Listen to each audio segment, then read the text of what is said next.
Colorado recently passed a law that is generally good for transgender people.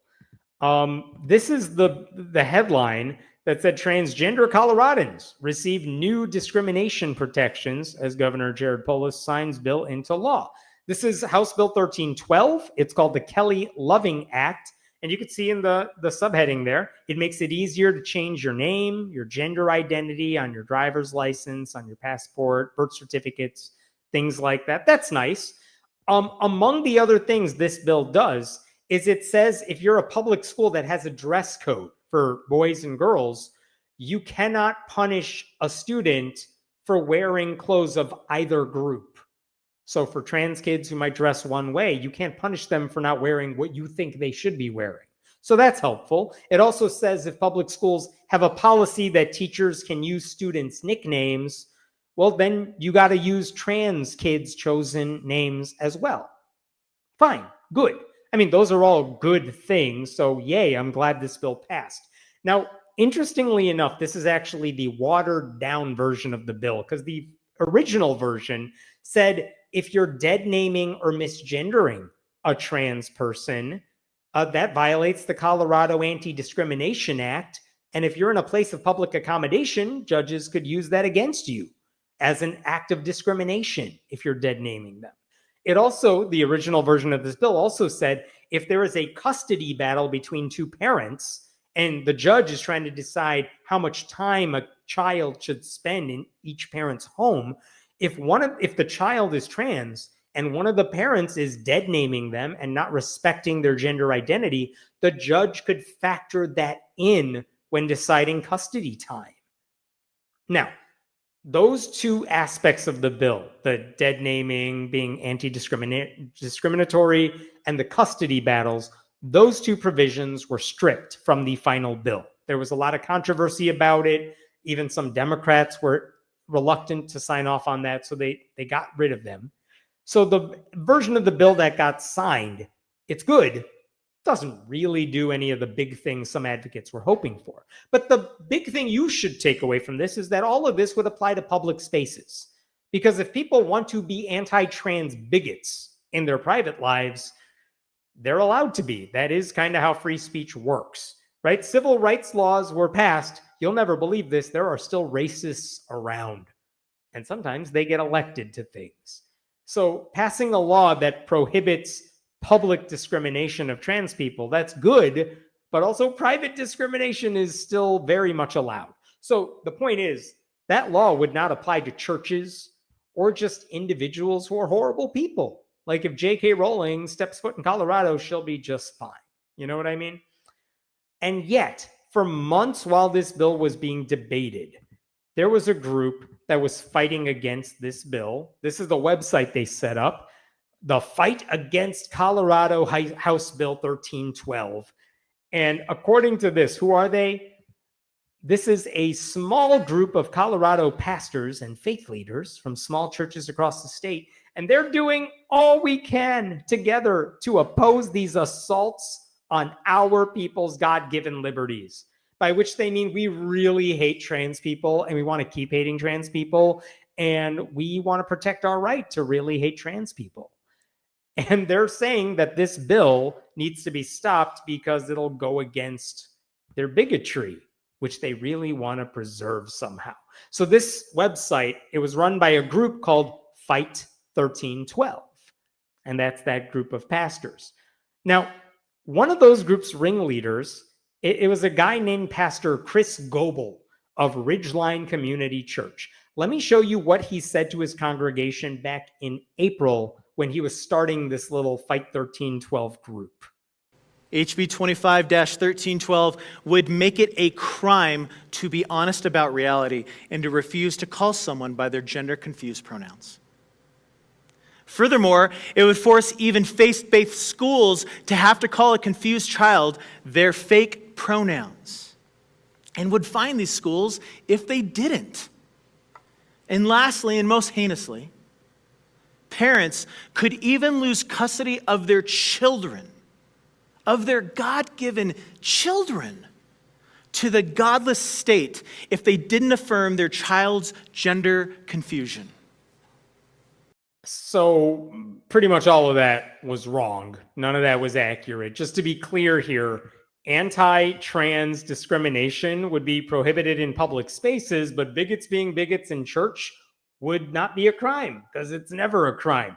Faith-based schools would not have to adhere to these laws. And even though that custody part was stripped out of the final bill, parents would not lose custody of their kids just for being a shitty parent. They never have. Basically, a judge could just take their refusal to acknowledge a trans child as one factor of many when considering what to do and where the child should spend time. Things like that. So, like, if one parent is hell-bent on making his kid's life miserable, no matter the reason, then a judge can factor that into the equation. But anyway, that part was stripped later. So he's wrong about the very basics of this bill. And yet, 2 weeks ago or so, about 2 weeks ago, when he was speaking about this, now after those provisions were taken out, he was still lying about the bill, but this time he went even further. I want to play this for you. It's disturbing. Take special note of how he's pretending he's the victim in all this, and how he's still just an absolute jerk when it comes to trans people. I've tried to bleep one part of it out. See if you could tell why. And as I've told you guys several times, I will not comply with any aspect of this abomination of a law in any way, shape, or form at any time. They can threaten my job. They can threaten my freedom. They can Jack Phillips me to the Supreme Court for the next decade. I don't care. I'm your Huckleberry. I've been shot at. I'm not worried about Gestapo blasphemy laws. And I'll model that this morning in this way. There is, in the course of all of our involvement down at the Capitol over the last month and a half, a very confused and broken member of our state legislature who goes by the name of Brianna Titone. But Brianna is actually a man. We have poor who's very confused and is a person desperately in need of Jesus, just like you and me. And what I've just said is now considered illegal under this law, but it will allow me to be even more clear and go even further. You were fearfully and wonderfully made as a man in the image by the one true God of the universe who loves you, and he does not make mistakes. I mean, he's just an asshole. What he said doesn't make him a criminal. It just makes him an asshole. Because what he said was never considered illegal under this law. It's not illegal for a pastor to be transphobic or racist or sexist.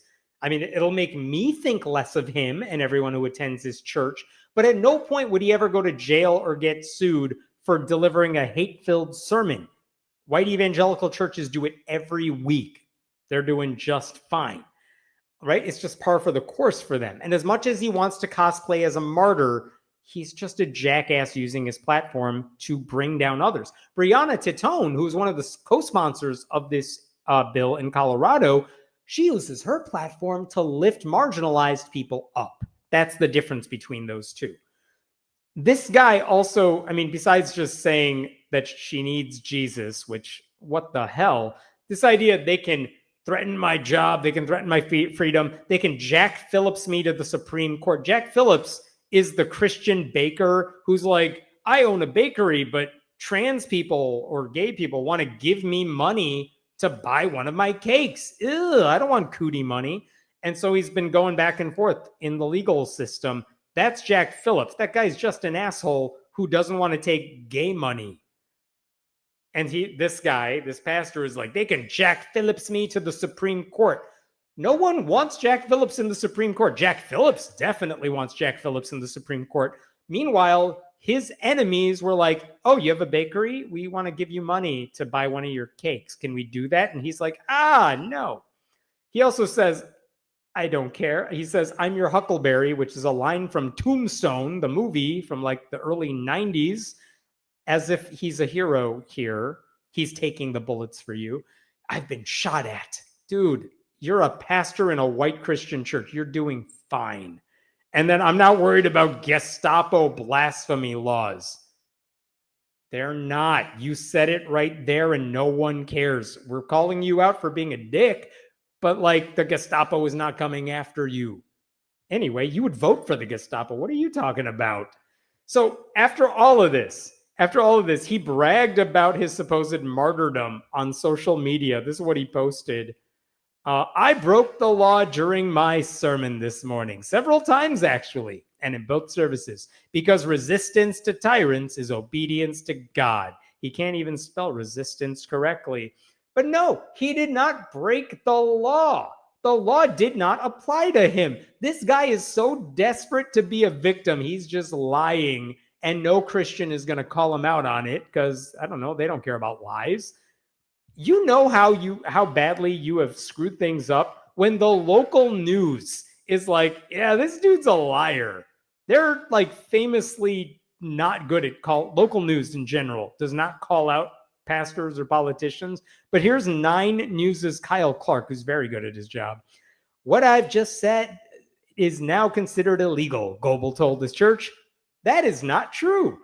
The pastors and ministers that are anticipating martyrdom are going to be very disappointed, said civil rights attorney David Lane, because this statute does not apply to them. And then later on, the law applies to businesses, hospitals, schools, and other public places, but specifically does not apply to a church, synagogue, mosque, or other place that is principally used for religious purposes. They have religious freedom rights, Lane said. They can spout all the hate they want from the pulpit, anytime, anywhere. I like this guy. He gets it. And then, this is hilarious, Goble did not respond to requests for comments on whether he was confused about the law or intentionally misled his congregation. And then look at this. Fellow Fight 1312 organizer, Pastor Chase Davis of the Well Church in Boulder, falsely claimed that the new law would criminalize Christianity. When asked whether the pastors knew their claims were inaccurate, Davis told the journalist, Kyle Clark, to repent his sins and find Jesus. Because of course they did. It's the Joni Ernst response, which is, I'm not going to respond to the thing you caught me in, which is a lie, so I'll just tell you you need Jesus. Well, those pastors presumably have Jesus, and I've seen where that gets them. They are just horrible human beings. So why would I want to worship the same God as those people? Doesn't make any sense. These people never apologize. They never explain themselves. They just condemn the people asking honest questions about their lies. So again, the good news here is that the pastors and their faith-based hate was ignored by decent lawmakers. The bill was signed into law. That is a good thing, even though it was watered down. I will also say there have already been 2 legal challenges against it, both of them saying that this law violates their First Amendment rights. One came from a random group of bigots. The other came from an anti-transgender sports apparel company because they built their whole clothing store based on their hatred of trans people. But they're saying our First Amendment rights are violated. No, they haven't been. And in the lawsuits, they don't say how they've been violated. Again, bigots can be bigots. It's allowed. I don't know what First Amendment rule has been broken here. No church has ever been shut down for being anti-trans. We just expect it. So anyway, these pastors are doing fine. The government hasn't come after them. The government is not going to come after them, not federally, not in Colorado. But do not hold your breath waiting for those pastors to apologize for lying to people. It's just what they do. This is how conservative Christians work. They like pretending to be persecuted by people who, honestly, all they want is to live their lives and be left the hell alone. And these Christians pretend to be victims when they are the bullies. And they can't tell the difference. Nothing in their moral system ever taught them who the good guys are. And their parishioners are too cowardly to challenge these guys or leave those churches and go find a better one. So whatever. I just wanted to show you those videos to show you how Christians are lying about this harmless bill. What questions we got here?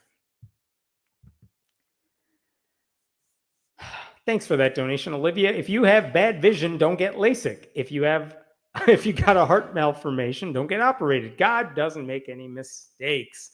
I mean, this is the thing. These same pastors who are like, God makes no mistakes. You were born a boy or a girl, and that's the way it should be. they're the same ones who will get operations. They'll go to the hospital to fix something they don't love.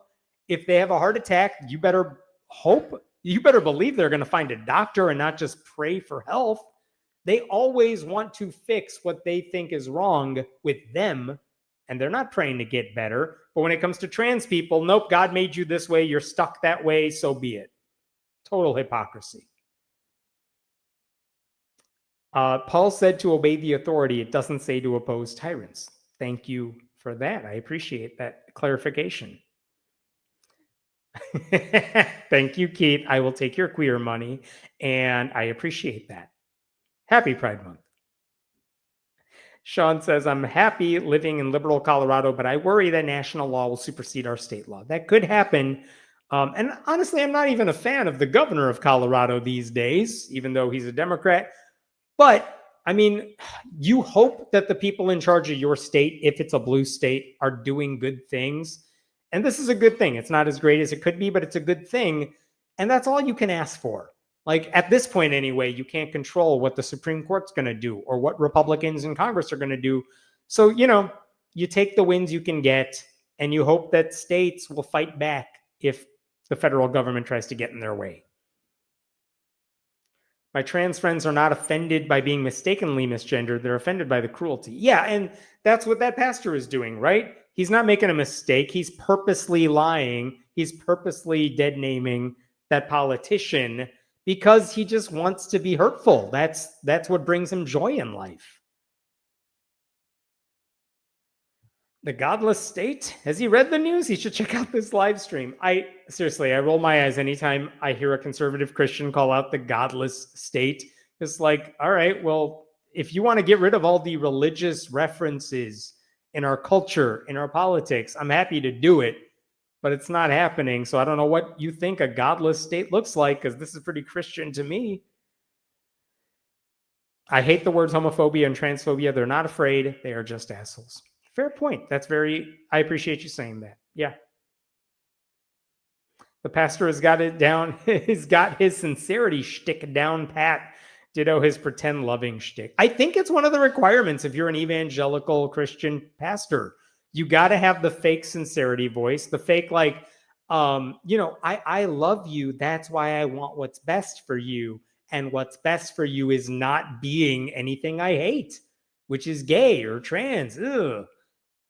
It's always fake concern. I've heard this. I've been on the receiving end of it as an atheist.